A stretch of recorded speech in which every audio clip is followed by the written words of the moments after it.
Bueno, muchas gracias a todos por su presencia. Nos excusamos por estos minutos de demora. La prensa estaba requiriendo a Rodolfo Terraño y corresponderla, pero vamos a iniciar esta charla, esta exposición sobre dólar e inflación. Con dos protagonistas de la realidad económica y social de este país que no necesitan mayor presentación, y vamos a tratar de ahorrar el tiempo de la presentación en función de los minutos transcurridos. Yo solo quiero decir como introducción dos cosas, después me voy a guardar unos minutitos para las conclusiones. En primer lugar, inflación es tema número uno de las encuestas. Es la mayor preocupación de los argentinos, y está bien que los argentinos estén preocupados por la inflación, porque en la Argentina muchas veces nos acostumbramos a las inflaciones crónicas, y las inflaciones crónicas terminan mal, terminan en hiperinflación. En segundo lugar, lo que quiero decir es que abordar el tema inflación y precios forma parte de un paquete común, porque el precio del dólar, el precio del dólar en pesos, más sofisticadamente el tipo de cambio, es el precio de los precios. Y la relación de ese precio con el alza sostenida de los otros precios tiene muchísimo que ver en esto de los niveles de inflación con los cuales un país se maneja. Javier González Fraga va a empezar la exposición. Yo solo lo presento diciendo con esta breve palabra. Javier lo conozco de hace tanto tiempo, es economista de economistas. Y muchas de las cosas que se dicen y se discuten en la Argentina, alguna vez las escribió, las discutió Javier González Fraga, que es formador de economistas. En el estudio que él tuvo por mucho tiempo y que ya dejó, pasaron una camada de jóvenes economistas que hoy ocupan lugares protagónicos como referentes de la economía argentina. Rodolfo Terraño lo iba a presentar diciendo algunas cosas, pero rescaté esta. Ustedes saben que la Academia de Ciencia de los Estados Unidos el año pasado lo incorporó a Rodolfo Terraño en su rama políticas públicas. Es la Academia de Ciencias de los Estados Unidos. No me alcanzan los dedos de la mano para contar los argentinos que forman parte de esa organización americana. Rodolfo Terraño fue seleccionado el año pasado, entre otros, con la anterior secretaria de Estado de los Estados Unidos, Hillary Clinton. ¿Y sabe el tema que escogió Rodolfo Terraño como tema de investigación para la Academia de Ciencias de los Estados Unidos? Este tema, las consecuencias económicas y sociales del tipo de cambio, del costo para nosotros en pesos del dólar. Así que yo creo que vamos a disfrutar de esta charla. Después de la charla la vamos a abrir al debate, a las preguntas y a las respuestas, y yo voy a tener una breve conclusión. 20 minutos empieza el doctor Javier González Fraga con su presentación. Bueno, en 20 minutos empieza el doctor Rodolfo Terraño, sigue el doctor Javier González Fraga, y después abrimos a la pregunta. Sí, porque Javier tiene que tener la última palabra. No, la voy a tener yo. No, pero corresponde que la tenga. El economista de economistas, como bien dijiste.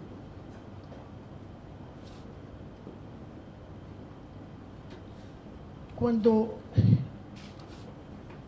se discute cuál es el origen de la inflación, bueno, siempre es difícil determinar un origen, una causa, porque suele ser un fenómeno causado por múltiples razones. Pero muchas veces ocurre que la inflación local proviene de la inflación externa. Eso pasó claramente en los años 73, 74, 75, después de que las multinacionales petroleras se asociaron a los países de la OPEP y provocaron la sextuplicación del precio del petróleo en muy poco tiempo. Eso alteró todos los precios internacionales, los países petroleros se inundaron de dólares, no sabían qué hacer con ellos, los depositaban en los bancos internacionales, los bancos internacionales a la vez necesitaban prestar para después pagar los intereses, los países que necesitaban dinero ante esa oferta exagerada se endeudaron. Bueno, eso provocó una inflación mundial muy alta. Desde el retorno de la Argentina a la democracia, hemos tenido distintas situaciones. Yo quiero explicar primero esto. La prime rate de Estados Unidos, que es la tasa de interés interbancaria, que tiene una relación muy directa con el costo del dinero internacional, con el costo de los préstamos internacionales, en el año 83 estaba en 11,16% esta tasa interbancaria. En el 93 bajó a 6, en el 2003 a 4,25 y en el 2013 a 3,25. Es decir que se ha producido, y después vamos a ver esto, las consecuencias en los índices de inflación, se ha producido una caída muy, muy fuerte de la inflación y del costo de dinero en el mundo. De modo que del lado de los costos que tenemos que pagar cuando importamos o cuando tomamos crédito, hoy día no podemos hacerlo porque estamos fuera del mercado voluntario de créditos, pero es decir, el costo que tiene un país ha bajado muy, muy fuertemente. Y en nuestro caso, los ingresos han subido muchísimo. En el periodo 83-93, la soja cayó 10%, del 93 al 2003 estuvo, bueno, eso prácticamente estable, subió 1%, pero entre el 2003 y el 2013 subió 167%. Se podría decir que la soja es, bueno, es un producto, de cierto modo, no tradicional, porque nuestro negocio de la soja comienza cuando irrumpe en el mercado mundial un país de 1.300 millones de habitantes que come soja, y después de que en los años 90, la Argentina autorizara la soja transgénica, que es la que ha multiplicado la productividad y ha permitido ser uno de los 3 países productores del mundo más importantes, Estados Unidos y Brasil. Entonces, veamos el trigo, que ese sí es un producto muy tradicional, que había caído 19% entre el 83 y el 93, que subió 17% entre el 93 y el 2003 y 145% entre el 2003 y el 2013. Esto demuestra claramente que hoy no tenemos una inflación importada. No es que nos viene de fuera. Nuestros costos han caído, nuestros ingresos han subido y sin embargo tenemos este panorama que vamos a ver en este cuadro. ¿Cuál es hoy día la inflación en el mundo? Este es un cuadro que toma 224 países y territorios que manejan de manera relativamente autónoma, digo los territorios, su economía nacional. Bueno, hay 83 que están por debajo de 3% de inflación. Hay 55 que están por debajo de 5, 58 que están por debajo de 10, 22 que están por debajo de 15, entre 15 y 20 no hay ninguno, y encima de 20 hay 6. Bueno, estos son los países que están encima de 20. Eritrea con 20, Irán con 24, hay un asterisco allí porque esta es la cifra del año pasado y ahora a raíz del bloqueo petrolero se ha producido una disparada e Irán ha entrado en la hiper. 221 Argentina con 25,5, 222 el Congo con 26,2, 223 Venezuela con 29,8 y último Bielorrusia con la inflación del año pasado, que también ha aumentado, de 52,3. Ahora, esto está tomado con el valor de la inflación de las consultoras privadas. Entonces se podría suponer que esto distorsiona si en efecto el verdadero valor de la inflación fuera el que señala el INDEC. Entonces, veamos qué pasa si tomamos la inflación según INDEC. La Argentina ya no está en el 221, está en el 198, no sube demasiado porque hay muy pocos países con tan alta inflación. Entonces, no hay una gran variante y si tomamos la cifra del INDEC, estamos junto con Burundi, Serbia, Liberia y Trinidad y Tobago. Esto ratifica,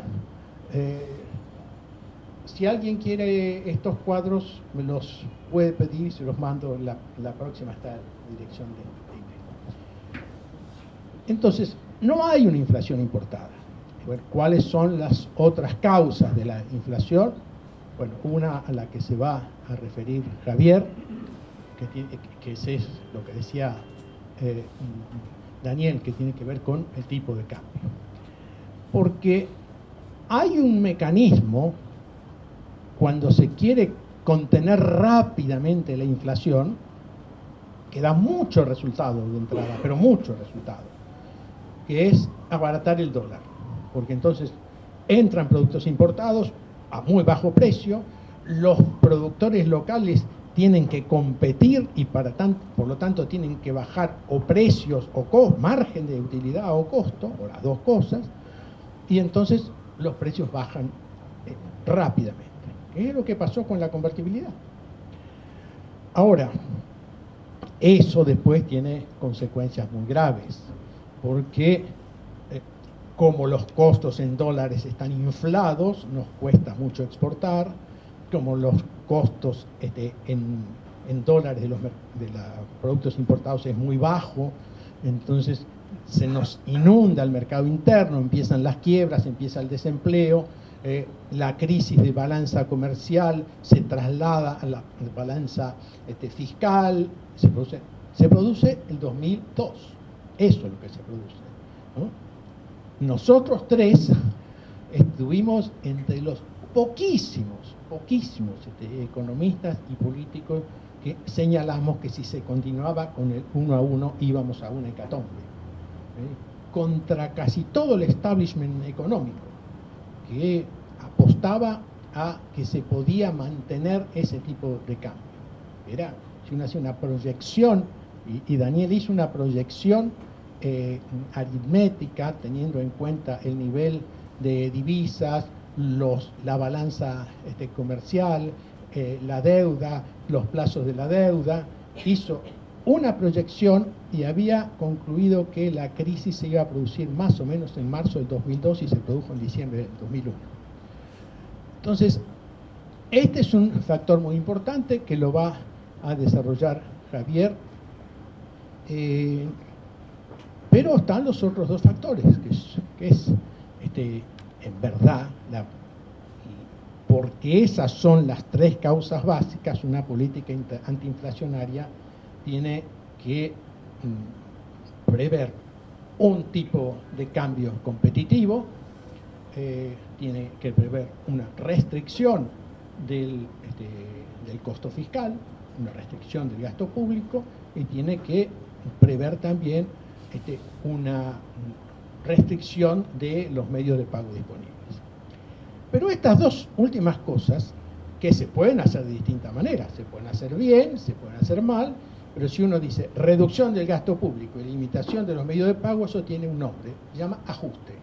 Y eso es un nombre que ningún gobierno quiere asumir. Entonces es más fácil hacer lo otro, y lo otro lleva a una hecatombe, como decíamos antes. Hoy día, el tipo de cambio ya no resiste, por eso se lo va corrigiendo de a poco, pero insuficiente. Se trata de impedir el efecto de la sobrevaluación. Hoy día no nos afecta tanto la sobrevaluación en el frente exportador por los extraordinarios márgenes que tiene la soja principalmente. Pero nos inundaría el mercado interno. Por eso la gente dice, Moreno es loco, ¿sí? Pero independientemente de cuáles son las características de Moreno, hay ahí una política que se está ejecutando, que consiste en levantar un muro en las aduanas para que no entren esos productos que, si no entrarían en función del tipo de cambio, nos inundarían el mercado y traerían todos esos problemas. Pero bueno, esto es pan para hoy, hambre para mañana, y ahora tendríamos que ir a una reducción de gasto público que se puede hacer con muy poco costo social, si uno tiene nada más en cuenta lo que es el gasto político, el gasto, la propaganda política del Estado, por tomar una sola cosa, los subsidios indebidos, o debido.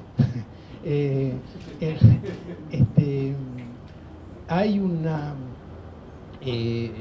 margen muy grande para restringir el gasto, y no hay una necesidad de restringir exageradamente los medios de pago.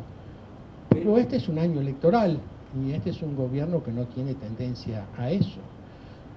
Tenemos que pensar cómo pasamos todo este periodo. A este gobierno le queda poco más de 1000 días. Después de la elección ya su poder se va a ir diluyendo. El Congreso puede tener un poder distinto a partir de esta elección, porque va a haber una modificación del paisaje político, no va a haber las mismas mayorías, el problema va a ir agudizándose, y creo que nos tenemos que preparar y actuar responsablemente en esta materia.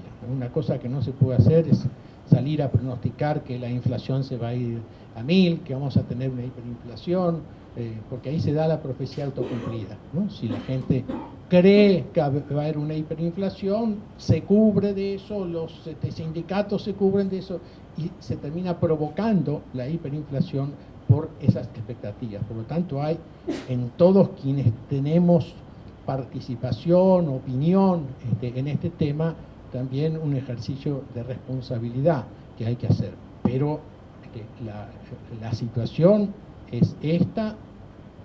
Entrar a estas cosas es fácil, salir es difícil, y me parece que lo que queremos hacer hoy es exponer cómo se puede salir ordenadamente de esto, y esto es lo que nos va a contar Javier González Franco.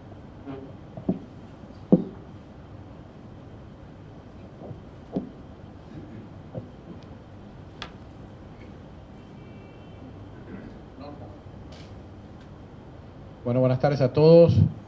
Les agradezco mucho su presencia acá. Le agradezco especialmente a Rodolfo que me haya invitado a acompañarlo en esto que es un ping-pong de ideas, ¿no es cierto? Están muy bien planteados una serie de interrogantes, y mi charla va a apuntar fundamentalmente a contestar cómo se sale de la inflación y cómo se sale del cepo cambiario. Voy a tratar de terminar esbozando algunas ideas y por supuesto señalando las dificultades que hay sobre ese tema. Lo primero que querría encarar es profundizar esta cuestión de por qué tenemos inflación. Y voy a empezar señalando las causas que a veces se mencionan y que no son tales. De un lado se dice la inflación es causada por la expansión monetaria. Falso.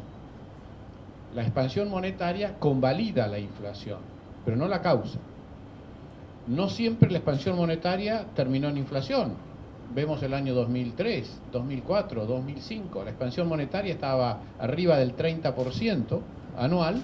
Teníamos un proceso de remonetización, se dice, había aumento de la demanda de dinero. La demanda de dinero es un concepto que utilizamos los economistas que es medio abstracto. Quiere decir, la disposición a la gente a tener más plata en el bolsillo o en la cuenta corriente. No es querer tener más dinero, es la aceptación a tenerlo ocioso en un bolsillo o en una cuenta corriente.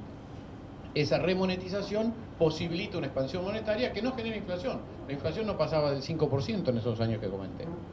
Del otro lado, la otra explicación que uno escucha permanentemente, empresarios inescrupulosos. Yo esto me he peleado mucho en televisión con Samit, que dice con nombre y apellido, no, acá hay supermercados franceses, chilenos y americanos atrás de la inflación. Y yo le pregunté alguna vez, explícame por qué tenemos la mala suerte los argentinos que estos gerentes de estos supermercados son inflacionarios en Argentina, pero los mismos supermercados en Brasil, en Chile, en Uruguay, en Francia no son inflacionarios. Tenemos una desgracia con los gerentes que manejan. No, claramente no es el tema. Es más, si uno le permite exagerar, yo diría que los empresarios que asumen el capitalismo son aquellos que tratan de tener el precio más alto posible.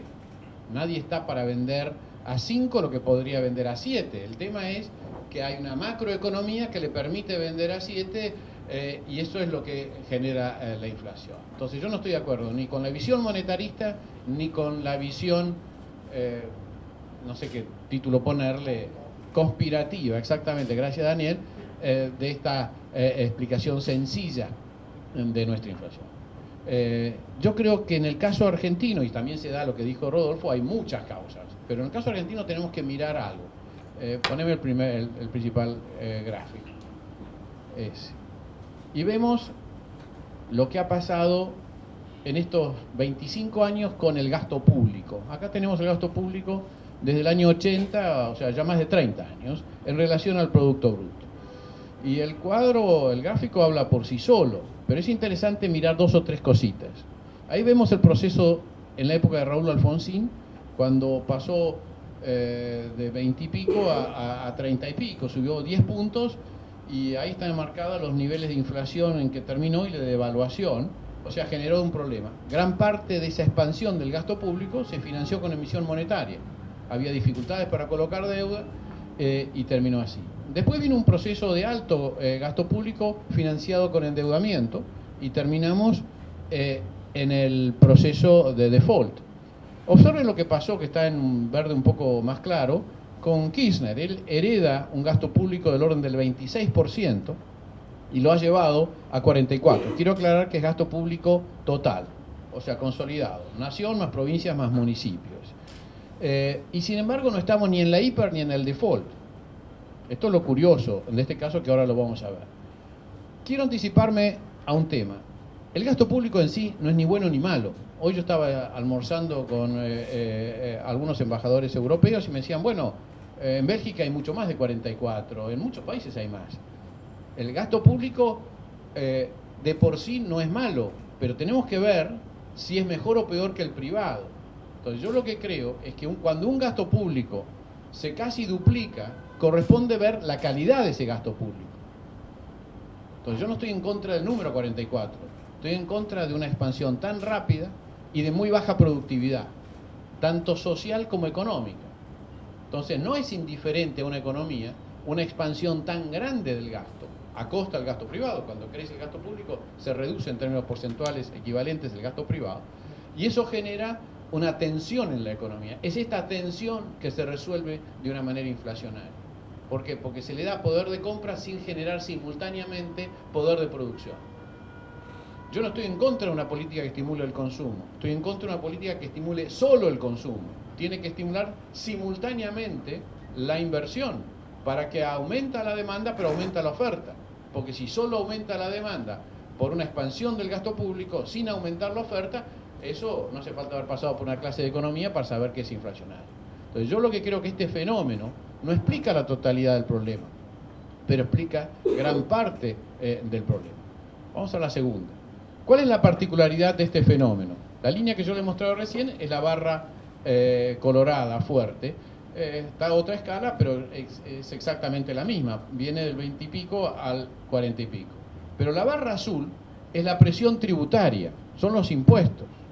Entonces la enorme diferencia frente a la década kirchnerista, con lo que pasó con Raúl Alfonsino, lo que pasó con Menem, es que esta vez se financia con impuestos, fundamentalmente las retenciones a las exportaciones, pero también el aumento de ganancias, la mejor tecnología, un IVA que quedó alto y que realmente lo están recaudando. O sea, ¿qué duda cabe que estamos soportando una presión tributaria muy alta? Esto es uno de los problemas realmente más serios que tenemos. Pero observen también que esa diferencia entre presión tributaria y gasto público, que era mínima hasta el 2007, y es la barra verde la diferencia, empezó a crecer en el 2007, 2008, 2009 y hoy está ubicada en algo que es un proxy del déficit fiscal. No es el déficit fiscal porque hay otras cuentas, pero gasto menos impuestos es bastante parecido a al déficit. Entonces acá está apareciendo en los últimos años un desequilibrio además. Yo no estoy a favor de que aumenten los impuestos para cubrir ese desequilibrio, porque creo que sería insoportable esta situación. Pero esta es la tensión que estamos viendo en materia inflacionaria. Creo que a esto hay algunos errores, sin ninguna duda. Daniel sabe mucho más que yo sobre este tema. Ha habido errores en política energética que han llevado últimamente a correcciones de tarifas que también han aportado lo suyo en materia inflacionaria. Si hay algún ganadero en la sala, sabe perfectamente que los horrores de política ganadera que explicaron por qué bajó la inflación en el 2006 y 2007, porque la tenían planchado el precio de la carne y provocaron la más espectacular liquidación de vientres de la historia ganadera argentina, finalmente se tomó su revancha, como todo precio que se mantiene artificialmente bajo, estalló en el 2010 y estamos teniendo en el 2010 y 2011 un aporte importante del precio de la carne al proceso inflacionario. Ha habido esta clase de errores, pero por lejos para mí la principal explicación es esta desequilibrado aumento del gasto público. Insisto, no estoy en contra del gasto público en definición, y creo que si el Estado es capaz de gastar mejor que el sector privado, merece aumentarse el gasto público. Pero creo que este es un tema que tenemos que ver la calidad del gasto para saber si esto es así. Y tiene, insisto, que estimularse simultáneamente la producción y no solamente el consumo, porque si el gasto público está solo para estimular el consumo, nos vamos a encontrar que el proceso inflacionario es inevitable. Creo que esto es realmente la explicación que yo pensaba dar para entender por dónde tiene que venir claramente el tema de cómo bajar la inflación. Bajar la inflación, a mí me ha tocado 2 veces estar en el Banco Central en momentos bastante complicados en materia inflacionaria, y tengo que decir que es mucho más arte que ciencia. O sea, no hay una fórmula concreta, hay que manejar y hay que coordinar una serie de variables. Yo creo que hay que aplicar política de ingresos en materia salarial, en materia de tarifas, en materia de tipo de cambio, sin ninguna duda. Creo que hay que tener cierto cuidado con los desequilibrios fiscales, porque yo dije al pasar de que la política monetaria convalida la inflación, pero no la genera. Supongamos que alguien de los que dicen la culpa la tiene Mercedes Marcó del Pont hubiera decidido con un Banco Central Independiente no convalido el gasto público. ¿Qué hubiera pasado? El problema estaba en el que decide el gasto. Entonces, si el central no le pasa la plata, tiene que salir a endeudarse. Entonces, eso frena la inflación durante un ratito, porque enseguida o cae en default o caen los bancos, la tasa de interés llega a las nubes y se produce un colapso, y en la alternativa el Banco Central va a tener que salir a salvar a los bancos, como ha pasado tantas veces en nuestra historia. Entonces se produce de golpe la inflación. Producido el gasto, no hay solución monetaria al problema de la inflación, porque las opciones es o se endeuda o emite, no hay otra alternativa, o deja de pagar, si ustedes quieren, para ponerlas todas, pero ninguna de las tres te soluciona el problema. Entonces, claramente la decisión distorsiva, la piedra en el estanque, el hecho autónomo que genera el proceso es la decisión de gasto, no es la decisión de convalidarlo monetariamente. Igual estoy a favor de una política monetaria prudente, pero no creo en la política monetaria como la estrella para frenar un proceso inflacionario. Esto fue muy debatido en los años 70 y 80, yo estaba al lado de la heterodoxia en ese momento. Hoy hay una ortodoxia que reconoce eso, o sea, ya digo ortodoxia en el sentido de una opinión masivamente aceptada. No es, y esto se vio claro en la crisis del 2008, donde no hay soluciones monetarias a los problemas que ellos han encarado. Por eso creo también que la política monetaria es la menos eficaz para salir. del proceso inflacionario. ¿Qué es lo que me gusta a mí? Algo que yo aplicaba sin saber que se llamaba de esa manera cuando me tocaba estar en el Banco Central, porque el nombre se hizo popular unos años más tarde, y que es un tema bien debatido, que es metas inflacionarias. Yo sé que este es un tema que pone nervioso, sobre todo porque tiene mala fama, y yo me voy a apresurar a decir por qué tiene mala fama. Tiene mala fama porque muchos economistas creen que Brasil es el ejemplo de metas inflacionarias, y Brasil es el mal ejemplo de metas inflacionarias. Brasil ha tenido metas inflacionarias demasiado ambiciosas para la situación fiscal que tenían especialmente sus estados, y por lo tanto resultó en tener tasas de interés demasiado altas. Dilma Rousseff ha corregido en parte esto, pero está enfrentando también ahora un problema y se está dando cuenta que no puede bajar del 6% la inflación, la meta de ellos es 4,5%, porque tiene inconsistencias fiscales. Entonces, si la quieren solucionar monetariamente, la tasa de interés sube, si la tasa de interés sube, llegan demasiados capitales a Brasil, se aprecia el tipo de cambio, y hoy Brasil está en un proceso de desindustrialización y de primarización sumamente preocupante. Entonces Brasil es el mal ejemplo. Pero del otro lado, hay más de 20 países que han bajado inflaciones superiores al 15%, a valores menores al 5%. Está Perú, está Chile, está Colombia, está Nueva Zelanda, está Inglaterra, está Canadá, para ponerlo fuera de este continente. Países que lo han hecho muy bien. ¿Y en qué se basan las metas de inflación? En entender que la inflación tiene algo de psicológico y que hay que primero convencer a los actores económicos que se va a bajar. Hay que conducir las expectativas.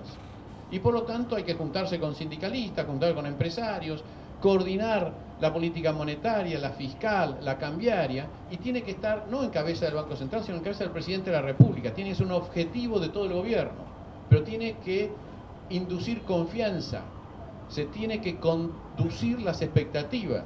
Ahora, mal podemos aplicarlo esto en Argentina cuando el objetivo sensato sería bajar la inflación del 26 que tuvimos al 20, muy gradualmente, y la oficial es el 10. ¿Quién puede decir que el objetivo es el 20 cuando la oficial dice que es el 10? Entonces lo primero que hay que hacer para poder aplicar metas inflacionarias es reconocerla. Mal se puede combatir una expectativa cuando hay anarquía de expectativas porque no se la mide. Por eso, sin ninguna duda, el primer paso para controlar la inflación es rehacer el INDEC. Esto se hace muy rápidamente, lo he dicho muchas veces, hay que echar a todos los que pusieron y reponer a todos los que estaban. Esto se puede hacer en 24 horas y estoy seguro que antes de 3 semanas, porque los que estaban han seguido calculando la inflación y muy bien, la saben calcular. Ahora, esto además nos abriría la posibilidad de reintegrarnos al mundo, de renegociar con el Club de París, de pasar por esas exigencias del artículo 4 del Fondo Monetario y por lo tanto tener lo que tiene hasta Evo Morales, que es acceso a los mercados internacionales a tasas de interés razonables. Si Evo Morales pagó el 4,85, la Argentina, con una macroeconomía mucho más sólida, va a pagar mucho menos. Y eso abre un tema muy importante que tiene que ver con el tema cambiario, que es el segundo que me quiero meter. Un poquito de historia cambiaria, de política cambiaria. Hay que recordar que el Fondo Monetario, cuando fue creado en Bretton Woods, tenía como objetivo la estabilidad de los tipos de cambio. ¿Para qué? Para evitar los colapsos financieros. Entonces, un objetivo, el tipo de cambio fijo. Después de ahí, cambió la palabra de fijo a fijado, o sea, preestablecido. Este es el origen teórico de la tablita de Martínez de Oz. Pero ¿se acuerdan que antes de la tablita de Martínez de Oz, Kirchner, etcétera, hacían una maxi devaluación y lo fijaban? Porque eso era lo que te recomendaba el fondo para darte asistencia. Después vino el tipo de cambio fijado. Pero esto lo digo porque en aquel momento yo militaba también en la heterodoxia que estaba a favor del tipo de cambio flotante. Pero éramos los menos los que estábamos a favor del tipo de cambio flotante.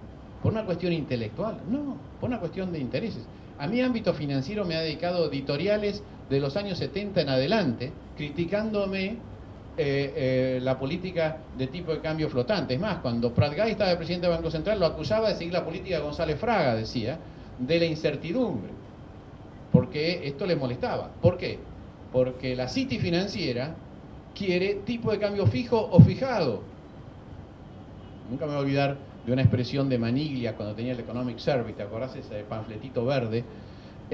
Dice, ganar dinero con esta política cambiaria es más fácil que sacarle juguetes a los chicos, decía Maniglia, refiriéndose a la política de Martínez de Oz, porque cualquiera que le dicen cómo se va a devaluar el peso, hace una bicicleta comparando ese ritmo con la devaluación, y ganar dinero era realmente muy sencillo. Gran parte de los que hoy son banqueros ganaron sus fortunas en esas épocas tomando las bicicletas, porque el Estado te jugaba al póker pero daba vuelta a sus cartas.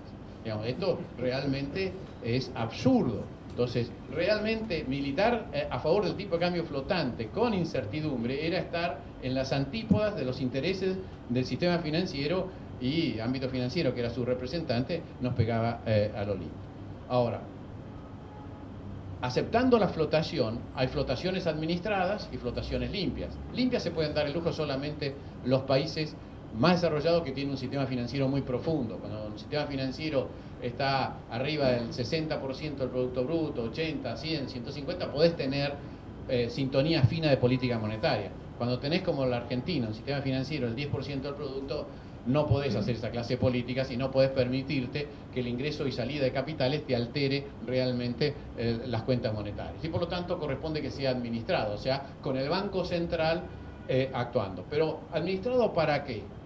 Para tener dos objetivos fundamentalmente. En primer lugar, que sea incierto, que fluctúe inciertamente, porque de lo contrario, como expliqué, es generar una timba financiera, incentivo para el endeudamiento, que termina provocando colapso. O sea, tiene que haber incertidumbre, ¿no? Nadie tiene que saber si ese día sube o baja 2 centavos.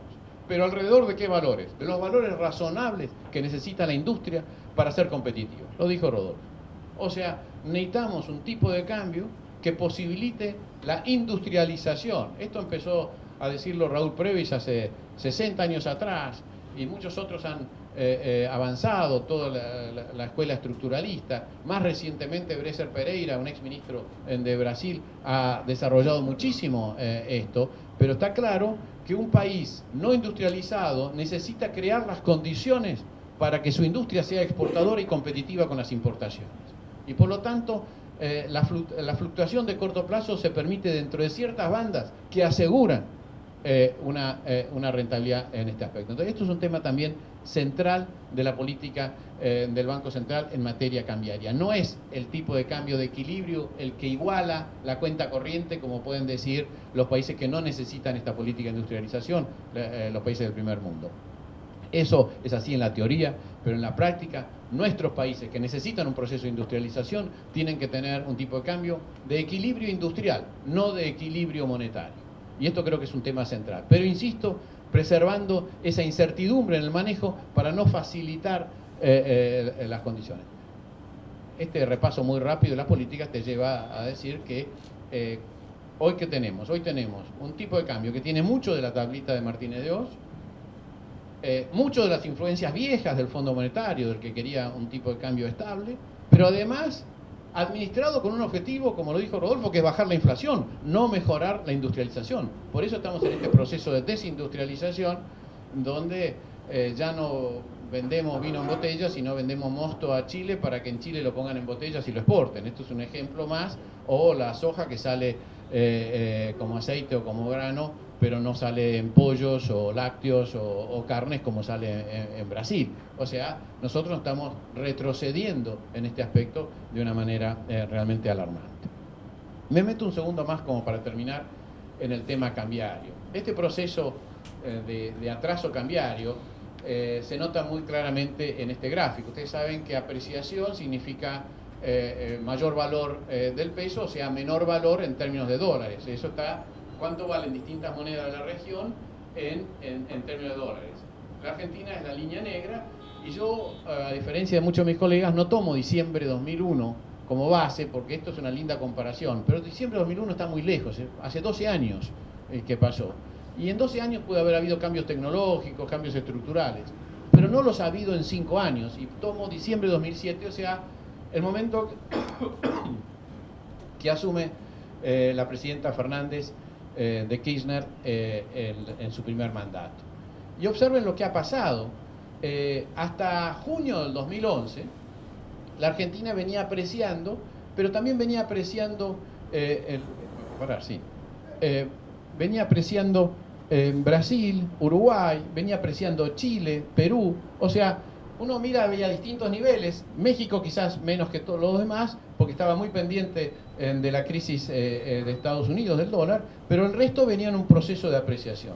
Pero fíjense lo que ocurre en junio 2011, plena campaña electoral, donde yo me cansé de denunciarlo, que no se debatía esta cuestión. Es la gran devaluación de Brasil, empieza la devaluación del peso chileno y empieza la devaluación del peso mexicano.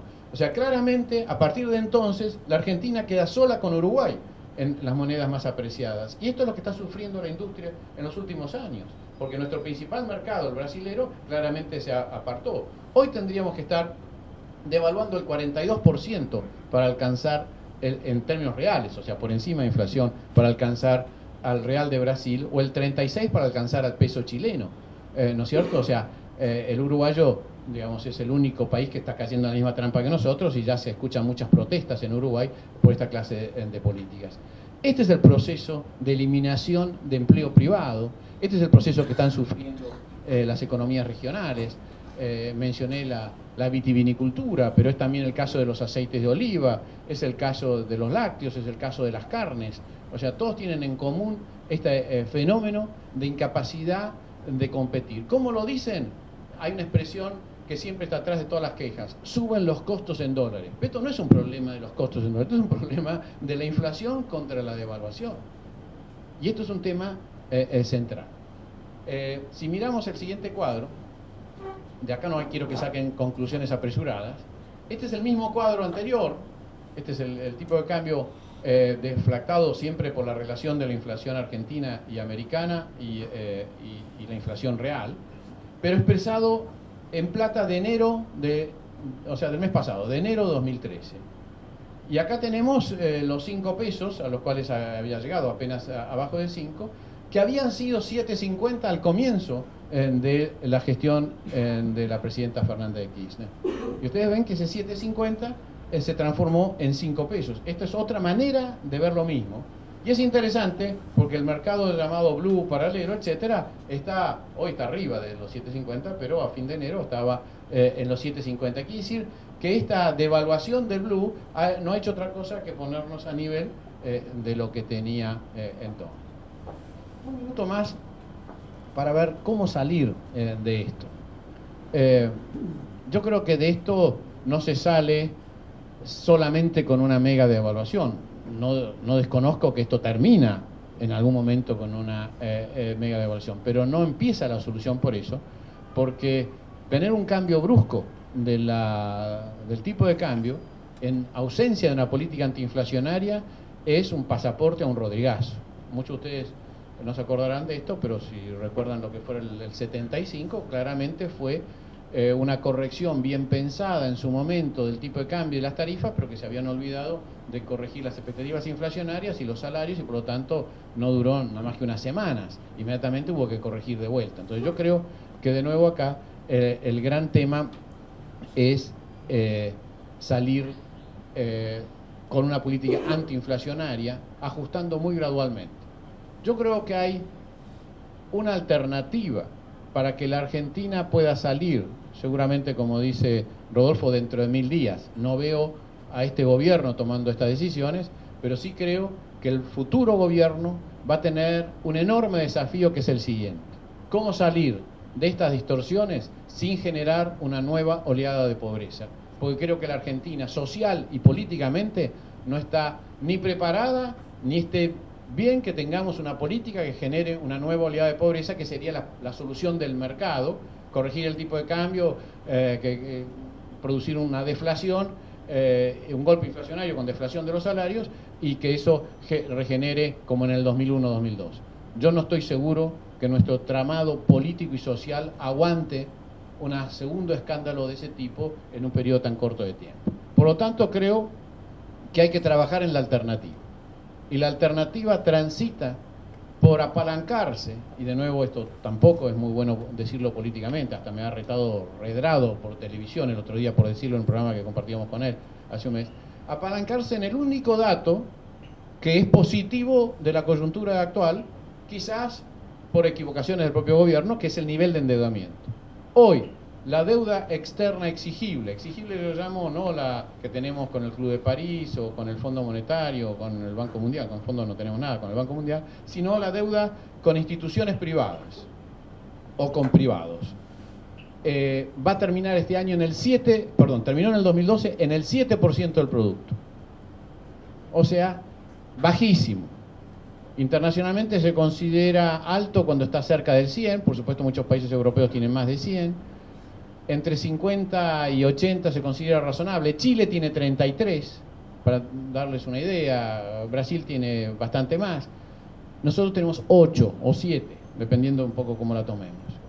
Yo creo que esto posibilita que, haciendo los deberes que tenemos que hacer, que empiezan por el INDEC, una política antiinflacionaria, cierta reintegración en el mundo, y volver a colocar deuda, nosotros podríamos, colocando 20.000 millones de dólares por año, que son muy pocos puntos, 4 o 5 puntos de este índice por año, permitir una salida gradual del atraso cambiario oficial, generando las condiciones para volver a producir, bajando más rápidamente la presión tributaria que el gasto público. La Argentina tiene que tomarse muchos años para bajar ese gasto público. No podemos hacerlo de golpe con un shock inflacionario, porque eso sería un escándalo social y político.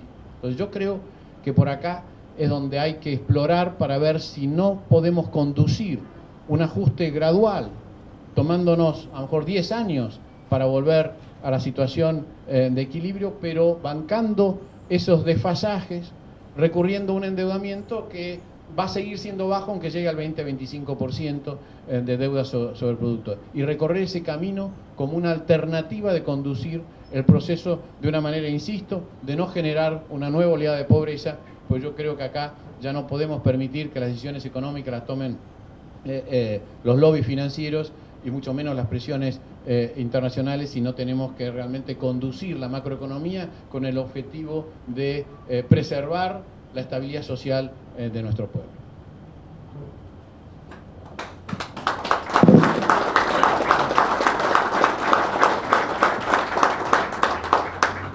Antes de que iniciemos las preguntas, quiero señalar primero que esta reunión está organizada por la Fundación Argentina Siglo XXI, su vicepresidente ejecutivo, el doctor Mariano Blanco, el director de Relaciones Institucionales, Juan Carlos Farizano. Quiero agradecer la presencia del doctor Romero Feris y la de Hernán Rossi, el presidente del Instituto Moisés Levenson. Y me permitiría hacer una aclaración. Voy a usar los dos últimos gráficos de Javier, que, dicho sea de paso, sí, conducir el Banco Central es más arte que ciencia. Javier es un consumado artista porque logró bajar la inflación 2 veces antes de la convertibilidad y en un proceso muy, muy difícil de hiperinflación. Al anterior, tenemos el lujo de tener un abogado, un excelente abogado que nos está manejando el PowerPoint, que es Germán. No me refiero a esto, a los dos últimos, que son estos dos. Hay siempre un problema para quien no tiene formación económica para entender estas cosas, porque en verdad nosotros tendríamos que decir cuánto vale un peso. El tipo de cambio es eso, cuánto vale un peso. Lo decimos cuánto vale un dólar. Entonces, por ejemplo, había 1 a 1, se devalúa. Nosotros decimos pasamos 3 a 1, no, pasamos 1 a 0,30 o 0,33. Entonces, cuando no se lo expone así, ¿cómo habría que exponérselo? Después es muy difícil entender cosas, porque ¿cómo? Está bajando, el peso está subiendo, lo que está bajando es el dólar. Entonces, cuando se habla de sobrevaluación, después es muy difícil entender el gráfico. ¿Cómo sobrevaluación si lo que está pasando es que cae? Y eso siempre trae problemas de comprensión. Aquí es un caso, pero los trae en muchos casos. Siempre hay que tener presente eso, que cuando decimos el tipo de cambio, lo decimos al revés. Un norteamericano piensa cuánto vale un dólar, un europeo cuánto vale un euro, un japonés cuánto vale un yen. Nosotros pensamos cuánto vale el dólar, porque tenemos al dólar como la primera moneda. El valor del peso pasa a ser la referencia del dólar y no al revés. Esto es técnico, pero es muy importante porque después se confunden muchas cosas y no solo un gráfico. Bueno, muchas gracias. Vamos a abrir la charla a preguntas para los dos expositores. Así que queda abierta la sala a preguntas de ustedes, dudas, alguna pequeña reflexión, pequeña, corta. No voy a permitir reflexiones largas, así cerramos. Sí. Acá decir se necesitarían por lo menos 10 años para volver al equilibrio. Bueno, ¿cómo generamos estabilidad política con la experiencia, digamos, de que cada vez que los que están hoy en el gobierno, cuando están en la oposición, no dejan gobernar? Lo digo así cortito porque es la experiencia de los últimos 20 años. No hay atajo a la madurez de la cultura ciudadana. Yo creo que eso es lo que tenemos que entender. Los economistas tenemos que entender las leyes de la política. En la medida que la población pueda seguir siendo confundida con promesas fáciles, no hay solución. No creamos que no hay solución. Siempre va a haber una lógica política que va a llevar a los políticos a hacer lo que tengan que hacer para ganar las elecciones. Ahora, yo pongo el siguiente ejemplo. ¿Qué pasaría si en el 2015 me propongo como presidente y digo, tengo la solución, $1 a 10 pesos fijo por ley para siempre, para toda la vida? Ya te sonreíste. ¿Qué van a decir? No, esa ya la probamos, no funciona. Bueno, yo quiero que también digan en el 2015, electricidad gratis para todos. Digan, no funciona. Está todo colgado. Claro. Bueno, por eso, yo creo que hay que transitar el proceso de formación de la cultura ciudadana y no ponerse nervioso ni ansioso si esto no es el caso, porque insisto, no hay alternativa. A mí me tocó vivirla en vivo y en directo con el tema de la convertibilidad y lo cuento muy rápidamente. Yo en junio del 89, cuando me invitan a acercarme al equipo del recién electo presidente Menem en ese momento, dije, no estoy de acuerdo con la convertibilidad, que ya había varios integrantes del gabinete, Guido Itela, Domingo Cavallo y varios más, que querían eso. Y yo combatí exitosamente durante 2 años y provoqué la demora de la convertibilidad. Y un día me llama Manzano y me dice, tenés razón vos, pero con la convertibilidad vamos a ganar las próximas elecciones, por más que después el país explote. Y ahí dije, tenés razón. Se la saludó uno, saludó dos, me fui a casa, lo voy a hacer. Pero realmente entendí que hay una lógica política que manda sobre las lógicas económicas. Y no hay alternativa hasta que no se incorpora eso a la cultura ciudadana.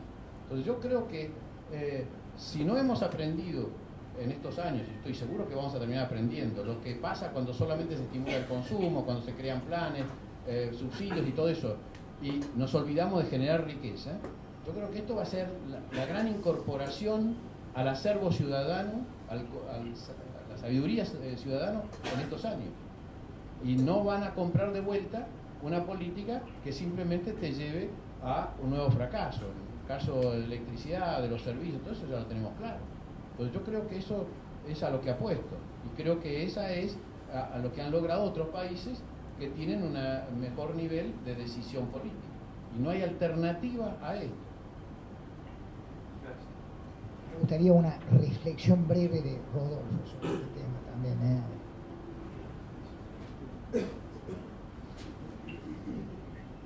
Es cierto que,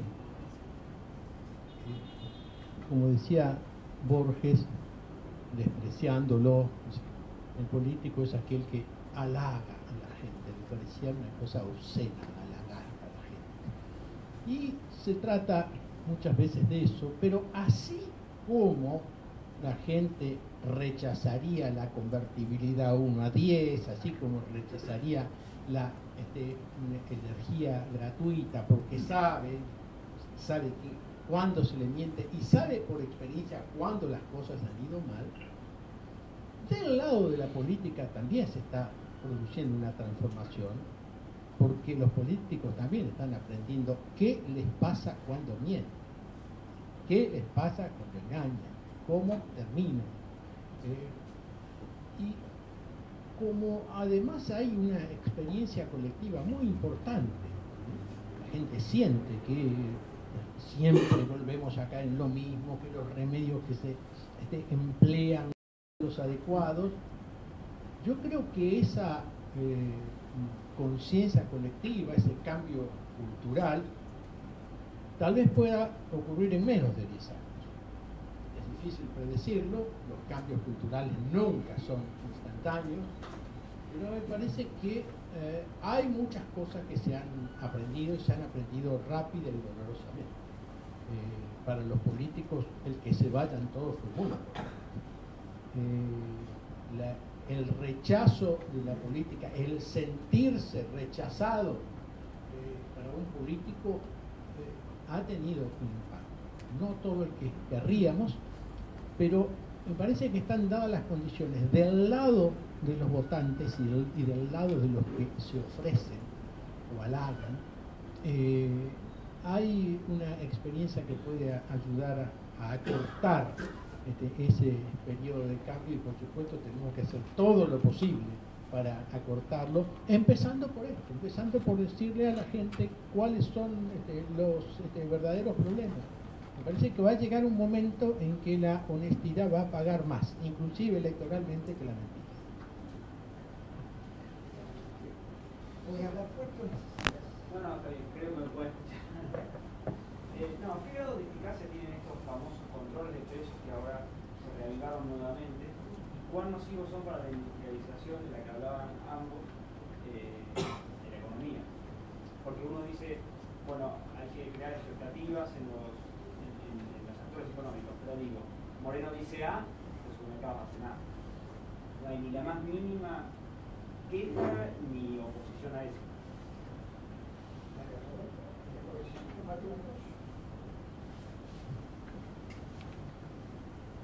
Todos sabemos cuál es la ineficacia última de los controles de precios. Lo inmediato puede tenerla, sobre todo cuando hay una coacción, cuando se sabe que algo le va a pasar al que no respete los precios establecidos.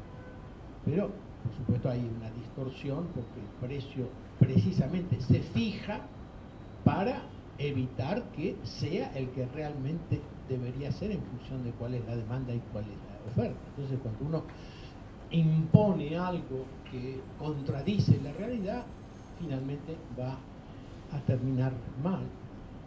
Pero yo diría ni siquiera en el corto plazo algunas de esas cosas tienen efecto. Cuando se dice Moreno, que en verdad no es un ente autónomo, como se dice Moreno, se dice el gobierno. Cuando el gobierno presiona a los supermercados y les impone que quiten la publicidad en los diarios o que mantengan tales precios, a veces la aceptación de eso es aparente.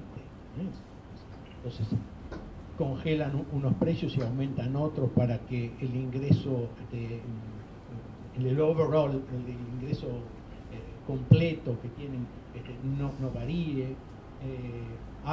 Se retira a veces mercadería de la que tiene el precio regulado y entonces se produce faltante, que a veces lo produce el mismo comerciante o el mismo supermercado. Muchas veces se acepta la coerción por temor a las consecuencias, pero después se trata de violar sistemáticamente y termina también ayudando a eso que ineluctablemente tiene que ocurrir, que es un precio falso no dura. No, muy rápidamente, el primer efecto del control de precios es haber tenido más inflación en los últimos 3 meses, donde todo el mundo se venía preparando para el control de precios. Entonces, las mayores inflaciones de enero, diciembre y noviembre, se sabía que se iba a esto, porque el objetivo de este control de precios no es que baje la inflación, es crear un clima ficticio para frenar la paritaria. Se hizo el 20% de aumento del mínimo no imponible, ahora este anuncio del salario docente. Todo eso es para limitar la paritaria apuntando a un clima preelectoral. O sea, no tiene un objetivo de frenar la inflación. Moreno no cree que va a frenar la inflación. Primero porque ya la anticipó en parte, y después porque le va a aparecer en el día 61. Y como dijo Rodolfo, se reemplazarán algunos envases. Si el producto controlado tiene 500 gramos, aparecerá el de 450 con un precio libre. Pero ya tenemos muchísima experiencia de fracaso. Yo creo que ni ellos creen en la eficacia de esta política. ¿Alguna otra pregunta? Sí, doctor. Respecto de lo que dijo el doctor González Fraga, del endeudamiento del 7%, ¿está incluida la deuda que está tomando el Estado con los organismos internos, como ANSES, Banco Central? Deuda externa, exigible. Entonces está creciendo la deuda. Sí, pero esa deuda no lleva a un default. Esa deuda te puede llevar a una emisión monetaria, pero no te lleva a un default. Por eso, lo que realmente voltea un gobierno es la deuda externa exigible. Entonces, hay que apalancarse sobre ese dato muy bajo del 7-8%. Yo no tengo el último dato, pero estaba en el 9%, lo anunció la propia presidenta como un mérito en la última apertura de las sesiones. Y ahora creo que está abajo de eso porque se han cancelado. El gobierno cancela cash todos los vencimientos. Estamos en una política lo más lo más regresiva posible, esto de estar cobrando impuestos para cancelarle a los acreedores cash en lugar de recolocar deuda es el ajuste más violento. Esto es lo que estamos haciendo. Pero yo tomo en este dato solamente la deuda externa exigible. La otra es cuestión de darle a la maquinita y la cancela. ¿Preguntas? Sí. Una pregunta sobre el tema del INDEC. Bueno, comentó como una alternativa que quizás no sé si es la apropiada, la de en 24 horas se puede arreglar todo, y en muchas partes del discurso habla mucho de lo gradual. Y también pregunto si no es una alternativa corregir gradualmente esa estadística del INDEC, porque acá puedo pecar de ignorante o algo, pero supongo que si uno dice que estaba mal el INDEC, mintió, puede venirse una catarata de juicios por todos los cupones y bonos que se pagaron asociados al índice. Entonces no sé si hay es por algo que ignoro de economía o... No, hay mucha mitología con ese tema. El tema del INDEC es que no se puede hacer gradualmente, porque vos le pones, nombra un nuevo interventor o jefe del INDEC, y si acepta que la papa vale 2 pesos con 50, ya mintió y está en una actitud ilegal. Entonces hay que corregir los precios, ¿no es cierto? No se puede aceptar de que el pan está a 3 pesos el kilo ni el asado a 11.50, porque no es cierto. Entonces una corrección gradual es imposible. No es cierto que el gobierno ahorre plata de bonos. El 70% de esas emisiones optables por ser están en manos del propio gobierno. Es como sacar plata del bolsillo derecho y ponerla en el izquierdo. Y te sale más caro lo que vos pagás de más por el cupón de PBI, porque quien subestima la inflación sobreestima el crecimiento. El crecimiento de la Argentina desde el 2007 en adelante está sobreestimado en 1,5 puntos por año, y esto es muy fácil de entender. Voy a tratar de ser lo menos técnico del mundo, así no me critica Rodolfo que cometo estos errores técnicos. La mitad del... No, y bueno, el del gráfico. Porque después se dice, por ejemplo, una devaluación del 300%. Sí. Más de 100 no se puede devaluar. Más moneda. Claro. Porque no una devaluación del 300%, una devaluación del 30%. Pero eso es lo que trataba. Fíjate que... Pero el error no es de eso. Pero viste que Chávez, al anunciar la última devaluación, o el gobierno que está, lo dijo bien, porque devaluó, todos le decían, no, devaluó el 60, no, el 40 decía, y lo dijo bien. Pero vuelvo al tema de la inflación y su impacto en el producto. La mitad del producto son bienes que se miden tantos kilos de azúcar, tantas toneladas de acero, etcétera. Pero la otra mitad son servicios que se calculan en moneda inflacionada, porque se calculan por la facturación. Ahí hay un famoso médico que cobra honorarios, por ejemplo. Entonces él dice, ¿cuánto cobré de honorarios? Se le resta la inflación oficial y esa es su contribución al Producto Bruto. Si yo subestimo la inflación, se sobreestima la contribución de los servicios del Producto Bruto. ¿Se entendió? Bueno, eso explica entre un punto y un punto y medio por año. Entonces, hemos estado pagando de más el cupón de PBI, que es plata contante y sonante que sale todos los meses. El experto de este cálculo es Alfonso Pratgay, él lo tiene muy clarito y lo ha demostrado varias veces que empata. Y además, que no venga alguien a corregir el tema, no significa que el día de mañana un juez no diga: a este señor le tienen que revisar lo que le han pagado porque el SER está mal calculado, porque ya hay una larga tradición. Entonces, no estás eximido de esa pseudo deuda o deuda potencial que puede llegar a venir por el mal pago del ajuste SER que has tenido en todos estos años. ¿Pregunta? Sí. Escuchando lo que recién se decía, que digamos que hay una... Escuchando lo que recién decíamos, escuchar a los expositores muy interesante, que hay una conciencia de la civilidad que está aprendiendo ciertas cosas. Yo realmente no sé si es tan así. Y empezamos los últimos 20 años, me parece que quizás podemos ver que poco se aprendió en muchos casos. Entonces, yo lo que me pregunto es, la gente todo esto va a depender del humor de la gente cuando vaya a votar, por ejemplo. La posibilidad de establecer un camino cierto para que la Argentina, digamos, salga de esto. La gente va a votar seguramente con el humor del bolsillo que tiene en ese momento. Yo lo que me pregunto es si de alguna manera se puede, yo creo que se necesita educar sobre lo que estos dos gráficos muestran, este y el que sigue, ponerlo al alcance de la gente y entender que no solamente tenemos que votar con el bolsillo de hoy, sino el bolsillo de 6 meses o el bolsillo de 4 o 5 años. Yo conozco bastante gente bien educada y supuestamente muy informada que creo que no tiene tan claro este tipo de cosas. Entonces yo lo que veo, y es difícil, digamos, hay una gran cantidad de información que viene digamos, del gobierno que genera una idea. Este tipo de ideas yo no sé cuán expandidas están en la sociedad y qué manera hay de hacerla llegar a la gente para que sea, digamos, accesible a la gente y pueda entender que se está jugando con su futuro y el de sus hijos. Yo lo que voy es, ¿cómo se podría hacer eso? ¿No? Está claro, es un contrapunto un poco más escéptico a la visión que dio recién Rodolfo. Por eso lo contesto, por eso lo contesto yo, porque Javier coincide implícitamente con eso al decir es una tarea muy difícil y él habla de 10 años. ¿Por qué? Precisamente sabe que las cosas no se pueden cambiar de un día para otro, y yo lo que dije es que creo que se puede hacer en menor tiempo, pero por supuesto tampoco en un día para otro. Es cierto, hay una dificultad muy grande. ¿Por qué no se puede hacer de un día para otro? Porque tanto el populismo como lo que se llamó neoliberalismo y estas políticas de tipo de cambio producen algunos efectos benéficos, aunque sean transitorios, y lo que usted dice es así.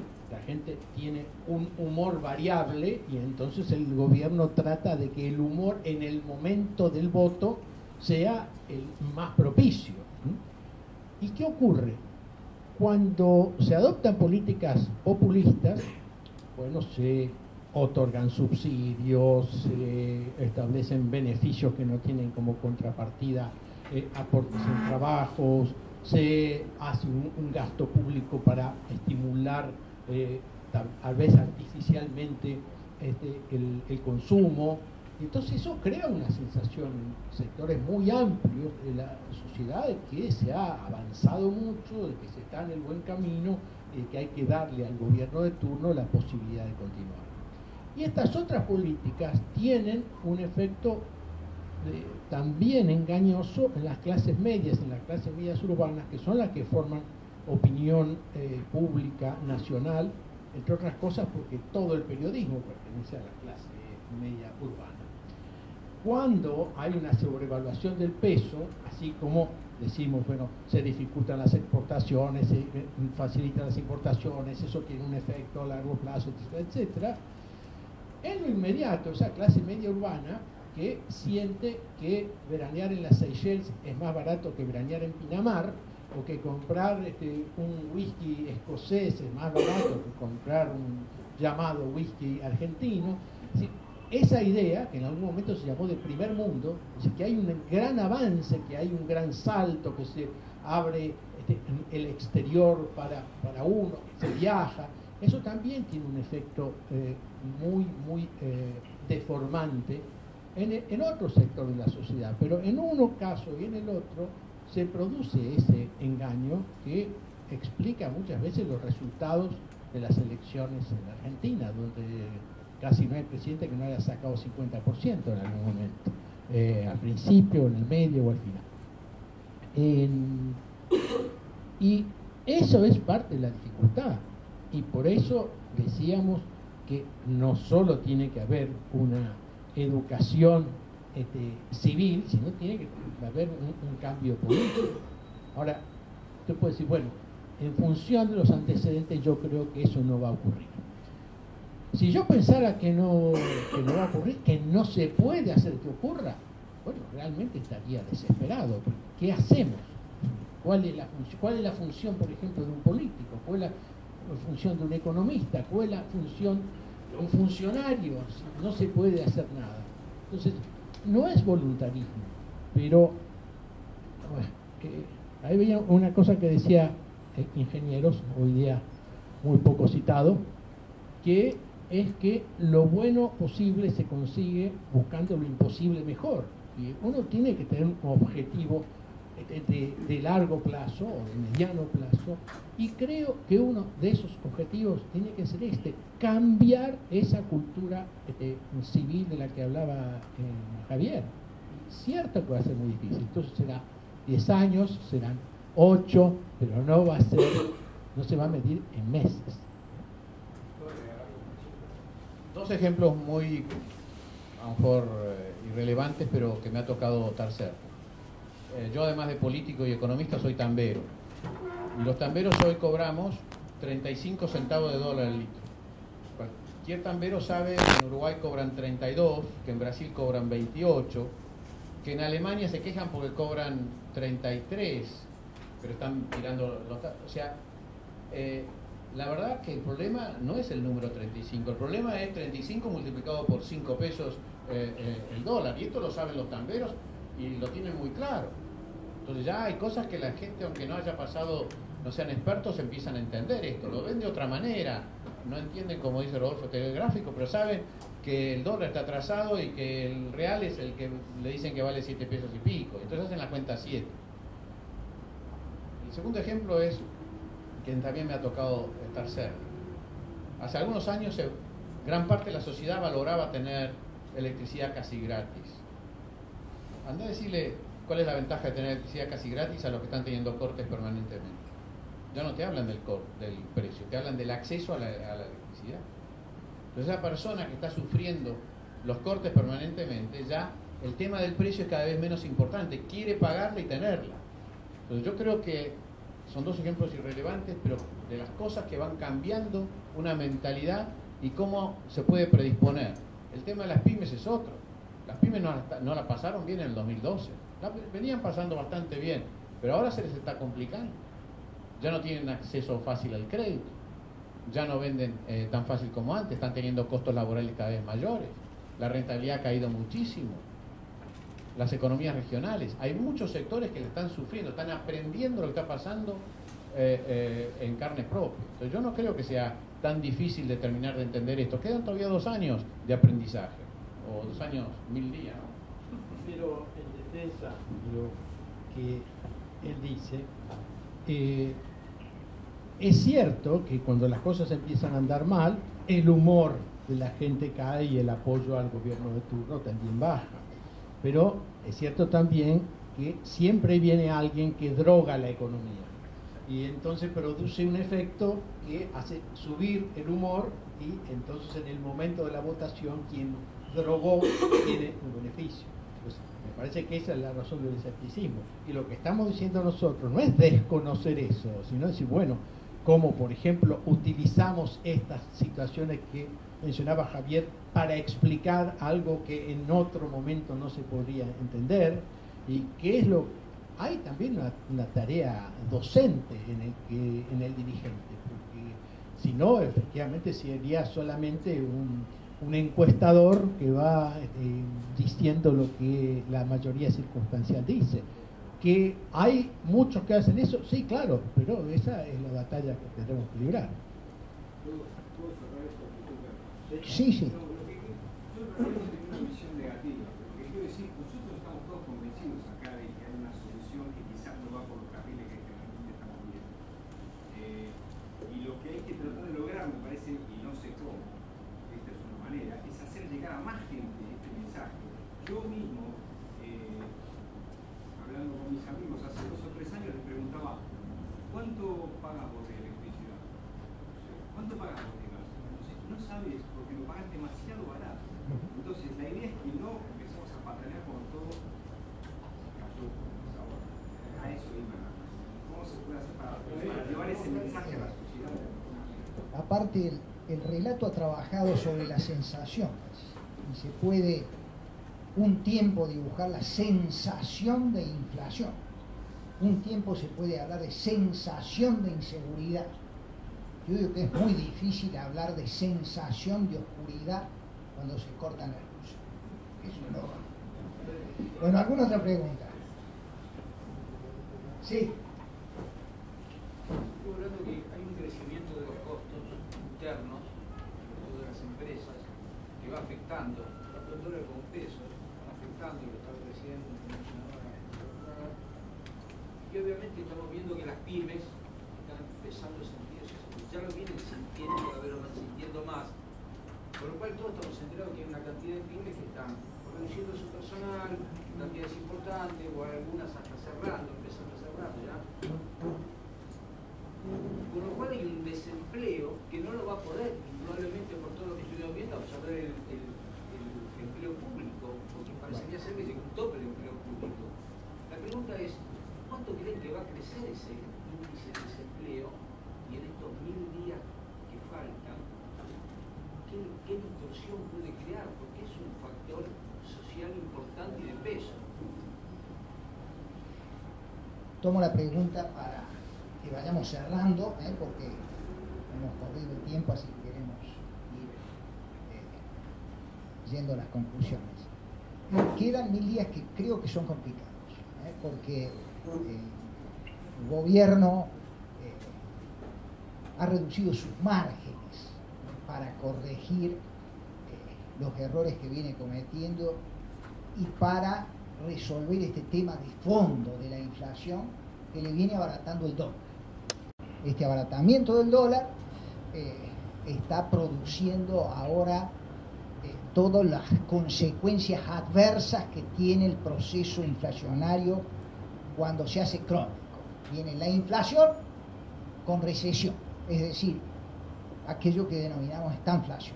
Me imagino que en el mejor de los horizontes la estanflación, esa inflación con recesión, va a tender a agravarse, con lo cual el humor popular en lo que sigue de estos 1000 días, o poquito más de 1000 días, va, por supuesto, a tender a recalentarse.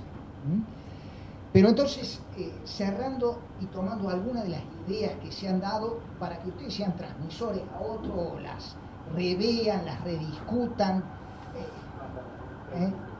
va a estar en Facebook y en Twitter todo lo que aquí se ha debatido. Pero hago un pequeño resumen y algunas conclusiones. Rodolfo Terraño dijo una cosa que es interesante.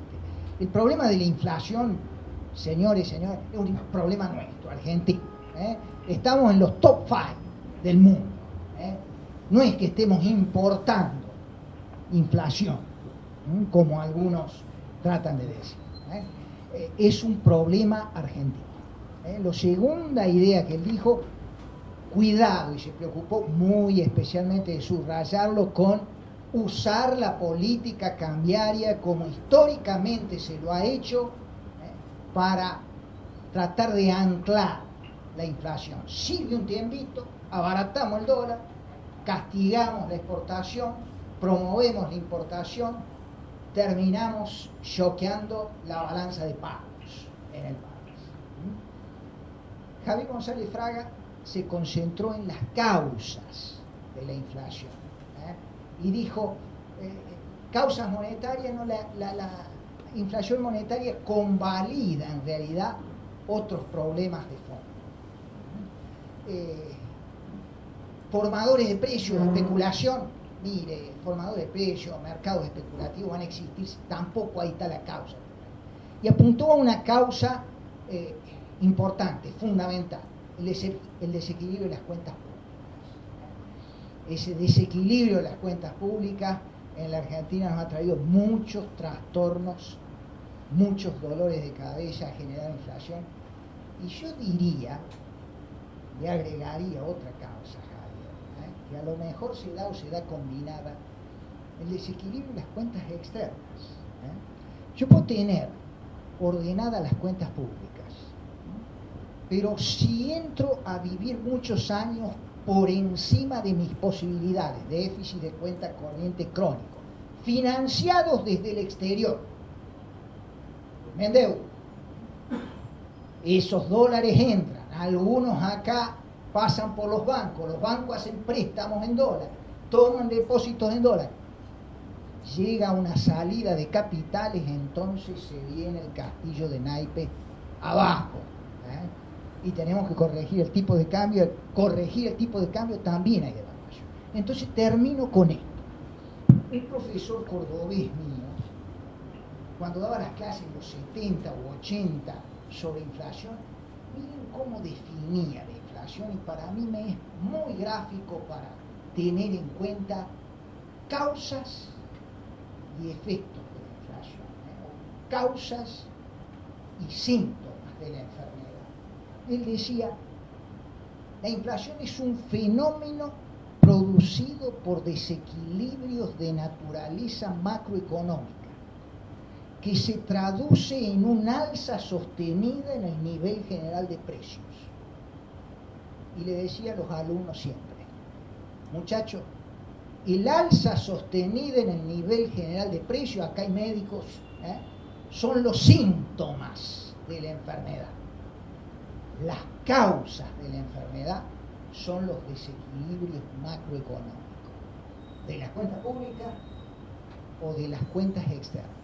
Y agregaba, siempre que queremos remediar la inflación concentrándonos en los síntomas, fracasamos. Queremos controles de precios, hacer ciertos precios rehenes, usar el tipo de cambio como rehén de precios. Bueno, siempre que nos concentramos en el alza generalizada de los precios, tomando algunos precios como rehenes, controlando, vamos al fracaso. Para ocuparnos de la inflación tenemos que ocuparnos de las causas, de esos desequilibrios macroeconómicos que en la Argentina no han sido debidamente abordados, desequilibrios macroeconómicos en los cuales hemos reincidido y desequilibrios macroeconómicos que vamos a tener que resolver si queremos convivir con estabilidad en el mediano y en el largo plazo. Pues muy bien, muchas gracias a Javier y Daniel, y gracias a ustedes. Corrijo la frase de Borges, que la dije mal. Borges decía, despreciaba al político porque decía, es ese hombre que se ofrece. Me parecía indigno ofrecerse. Bueno, lo que hemos hecho hoy es ofrecernos, pero creo que ofrecernos para una buena causa, y le agradezco mucho la presencia.